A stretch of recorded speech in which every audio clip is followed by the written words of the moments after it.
ऐसी औलाद के लिए सबक ज़रूरी है। विजेंद्र सिंह अपने परिवार के साथ दिल्ली में रहते थे। उनके परिवार में 2 बेटे और 1 बेटी थी और पत्नी रेखा थी। बहुत सुकून भरी ज़िंदगी थी। वह एक कामयाब दिल के डॉक्टर थे। खुद का हॉस्पिटल खोल रखा था, साथ ही एक बड़ा सा बंगला बना रखा था। रेखा भी डॉक्टर थी। लक्ष्मी जी की विशेष कृपा प्राप्त थी। रेखा भगवान ने हमें बहुत कुछ दे दिया है। बस यह बच्चे भी हमारी तरह डॉक्टर बन जाएं तो हमारे इस सपने को भी और भी विस्तार से देकर हमारा नाम रोशन करेंगे। विजेंद्र और रेखा दोनों ही अपने बच्चों को अच्छी तरह से एक कामयाब डॉक्टर बनाना चाहते थे, पर बच्चों के सपने कुछ और ही थे। नहीं पापा, यह डॉक्टर हमारे बस की नहीं। यह भी कोई ज़िंदगी है। पहले किताबों में घुसे रहो, फिर मरीजों में। जब इमरजेंसी आए तो न दिन का पता न रात का। नहीं, मुझे तो आसमान में उड़ान भरनी है, शेखर बोला। मेरा सपना इंजीनियरिंग का है पापा, विशाल बोला। मैं तो मॉडल बनने के लिए पैदा हुई हूँ। देखना, एक दिन टॉप मॉडल बनूंगी पापा, डॉली बोली। जैसे तुम लोगों की मर्जी। तुम लोग बड़े हो रहे हो, करो अपने मन की। विजेंद्र ने बच्चों पर जबरन अपने सपने नहीं थोपे। एक बेटा पायलट बन गया तो दूसरे ने इंजीनियरिंग कर ली, अपनी राह पकड़ ली। रेखा ने बेटी को बहुत समझाया, बेटी डॉली, यह चकाचौंध की जिंदगी में सुकून नहीं है। कोई और राह चुन लो और अपनी जिंदगी को ठहराव दो। मॉडलिंग की जिद छोड़ दो बेटा। नहीं माँ, मैं खाना छोड़ सकती हूँ पर मॉडल बनने की शौक नहीं। बस मेरे पीछे मत पड़े रहो। डॉली तो फैशन की दीवानी थी, तो माँ वह बाप की मर्जी के खिलाफ जाकर मॉडल बन गई और फिर एक दिन अपनी मर्जी से शादी कर विदेश में जाकर रहने लगी। पति पत्नी ने भी हालात से समझौता कर लिया। 70 का दशक तक पहुँचते पहुँचते विजेंद्र और रेखा पर उम्र हावी होने लगी और मेहनत करने की क्षमता भी कम होने लगी। सुनो जी, हॉस्पिटल किराए पर उठा दीजिए और हम दोनों हफ्ते में 3 दिन शाम के समय ही मरीजों को देख लिया करेंगे। इस तरह शरीर को भी आराम मिलेगा और बच्चों के साथ समय बिताने का भी मौका मिलेगा। पूरी जिंदगी मेहनत में ही गुजर गई, क्यों ना अब बच्चों के साथ समय बिताया जाए। सही कहा रेखा, मुझे तुम्हारा निर्णय पसंद आया। उन्होंने हॉस्पिटल दूसरे डॉक्टरों को किराए पर चलाने के लिए दे दिया। दोनों ने अपनी बची खुची जिंदगी बच्चों के साथ घर पर बिताने का निश्चय कर लिया। विजेंद्र की बहुएं घरों की बेटियां थी और दोनों ही अच्छे पदों पर कार्यरत थी। घर के काम के लिए नौकर चाकर लगे थे। दोनों पति पत्नी डॉक्टरी छोड़कर पोते पोतिया के साथ रहने के लिए घर पर आज आ गए। जब तक दोनों अपने कामों में व्यस्त थे तब तक सब कुछ अच्छा चल रहा था। अब माँ बाप का पूरे दिन घर पर रहना बहुओं को अखरने लगा था। बस यहीं से परिवार में छूट फूट की कलह की आवाज़ें उठने लगी। दीदी, आपको नहीं लगता मॉम डैड बच्चों को हमसे दूर कर रहे हैं? हम ऑफिस से आते हैं तो बच्चों को कोई फर्क नहीं पड़ता। पहले कैसे दौड़कर आते थे। हाँ सही कहा। अब 2 घड़ी आराम से बैठो तो बहू कैसी रही दिनचर्या, क्या क्या किया आज। अब यह भी कोई बात है। आज़ादी से सांस लेना मुश्किल हो गई है। विजेंद्र और रेखा सब सुनकर भी शांति से सब अनदेखा कर रहे थे। उन्होंने धीरे धीरे बच्चों और बहुओं से दूरी बना ली और अपने कमरे में सिमट गए। रेखा मन ही मन दुखी होती पर खुश रहने का दिखावा करती रहती। एक दिन दिल के दौरे से रेखा विजेंद्र को हमेशा के लिए अकेला छोड़कर इस दुनिया से विदा हो जाती है।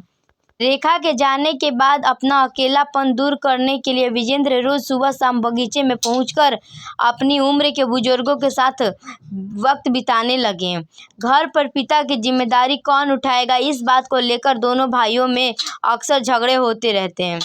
भैया, यह नहीं ठीक है। आपको पहले पता था कि रीमा के मायके में शादी है और हमें वहाँ जाना ज़रूरी है, फिर भी आपने विदेश घूमने का प्रोग्राम बना लिया।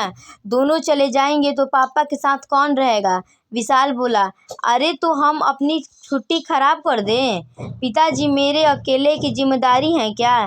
पिछली बार भी तुम लोग बिना बताए घूमने चले गए, हमें मजबूरी में टिकट कैंसिल कराना पड़े। शेखर गुस्से से बोला, घूमने चले गए तो चले जाओ, वैसे भी नौकर चाकर हैं तो फिर हम क्यों अपने शौक छोड़ें? शेखर बोला, आप दोनों बेकार ही झगड़ा कर रहे हो।